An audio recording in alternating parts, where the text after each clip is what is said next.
Hello traders. इस video में हम बात करने वाले हैं ड्रीम फोक सर्विसेज के बारे में, जिसका स्टॉक पिछले 2 हफ्ते में अराउंड 40% गिरा है। आफ्टर रिजल्ट्स जनरली एक स्टॉक में प्रॉफिट बुकिंग होना आम बात है, बट जब स्टॉक इतना ज़्यादा गिर जाता है तो उसके पीछे के रीजंस हमें इवेलुएट करने चाहिए। तो इस वीडियो में हम उन्हीं रीजंस को इवेलुएट करेंगे। Let's jump onto the first of the four reasons that I think have led to the fall. First, during the quarter, company के मार्जिन्स डिप्लीट हुए।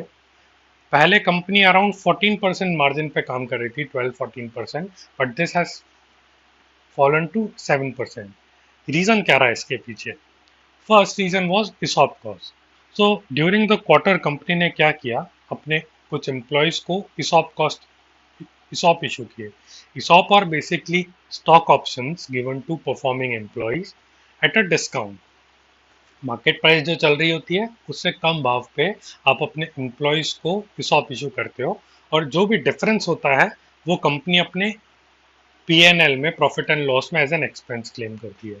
सो during the quarter Dream Folks ने भी कुछ स्टॉक्स अपने एम्प्लॉयज को issue किए, और उसका जो डिफरेंस था from market price and issue price, वो कंपनी ने अपने पीएनएल में दिखाया। That was the first time company ने अपने पीएनएल में इसॉप का लाइन आइटम दिखाया, अराउंड 2 करोड़ का।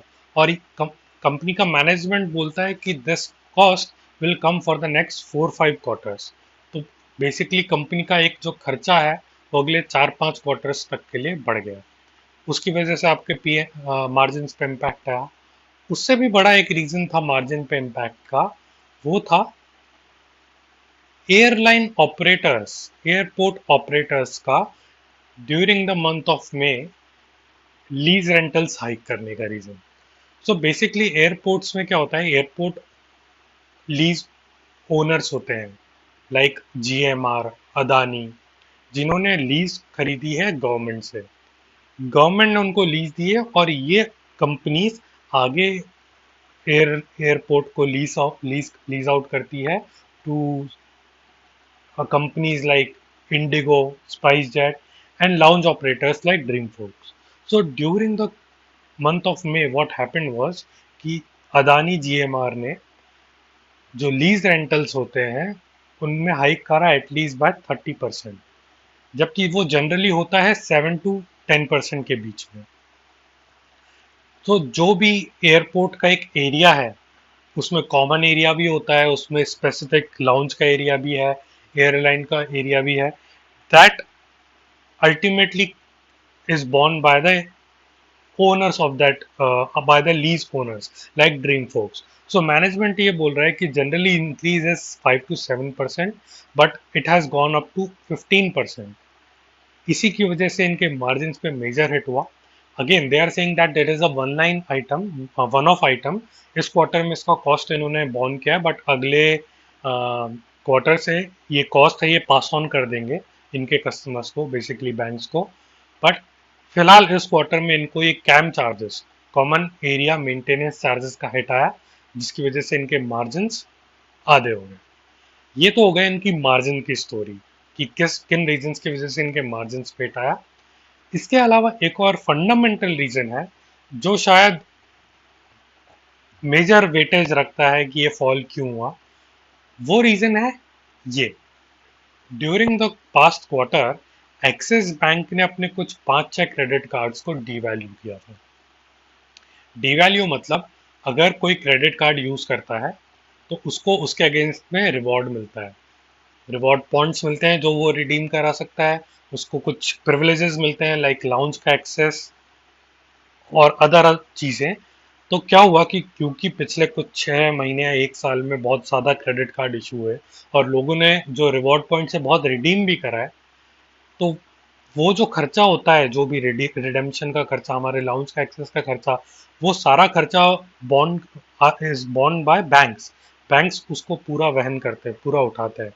जब बैंक्स को ये खर्चा बढ़ता हुआ दिखा तो उन्होंने ऑटोमेटिकली ये कार्ड से जो प्रिविलेजेस हैं वो हटाना चालू कर दिया। अब देखिए, कोई कार्ड है, उस पर अगर एक क्वार्टर के 2 लाउंज एक्सेस हैं आपको, एंड सडनली अगले क्वार्टर से वो लाउंज एक्सेस सिर्फ एक हो जाए, तो इससे ड्रीम फोक्स जैसी कंपनीज को बहुत ज्यादा इम्पैक्ट होगा, क्योंकि उनका पूरा बिजनेस रन होता है बैंक्स के लाउंज एक्सेस पे। अगर बैंक्स लाउंज एक्सेस खूब देंगे, लोगों के पास क्रेडिट कार्ड खूब बढ़ेंगे, डेबिट कार्ड खूब बढ़ेंगे, तो ऑटोमेटिकली इनका बिजनेस में ग्रोथ आएगा।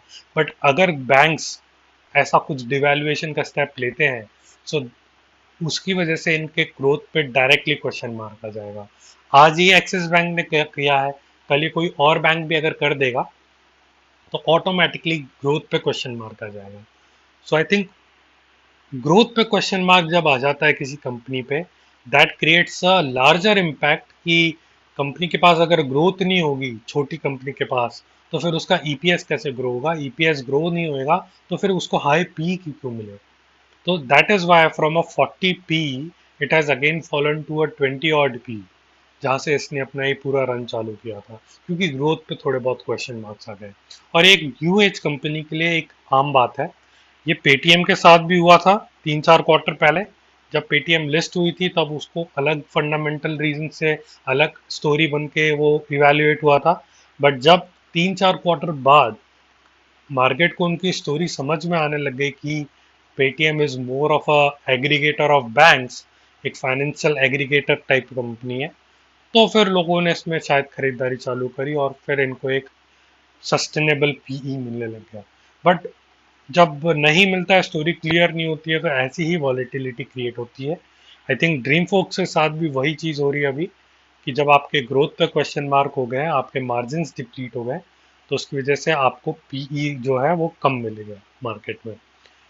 अब टेक्निकली इसमें बात करने में मुझे ये लगता है कि around 400 is a good accumulation zone, और जब तक ये ऑन अ रीबाउंड यहाँ अराउंड 600 वापस क्रॉस नहीं करता है इन द नेक्स्ट 2-3 क्वार्टर्स, तब तक ये वेट एंड वॉच वाली स्टोरी ज़्यादा लगती है। तब तक इनके ग्रोथ को लेकर भी अगर क्वेश्चंस जो हैं क्लियर हो जाएंगे, फॉर एग्जांपल इन्होंने दुबई में कुछ एक्सपेंशन किए हैं, इन्होंने कुछ 10-12 रेलवे लाउंजेस ऑपरेट करना चालू किए, तो ऐसे अगर ग्रोथ को लेके इनके क्वेश्चन मार्क हटने लगेंगे, तो वापस शायद स्टॉक का पुराना पी अराउंड 40-50 का आ जाएगा, एंड तब may be it will get related. But for the timing I think 2-3 quarter के लिए ये एक वेट एंड वॉच वाली स्टोरी हो गई है। तो this was my analysis of Dream Folks. अगर आपको ये वीडियो पसंद आया तो वीडियो को लाइक कीजिएगा और चैनल को सब्सक्राइब कीजिएगा। Thank you.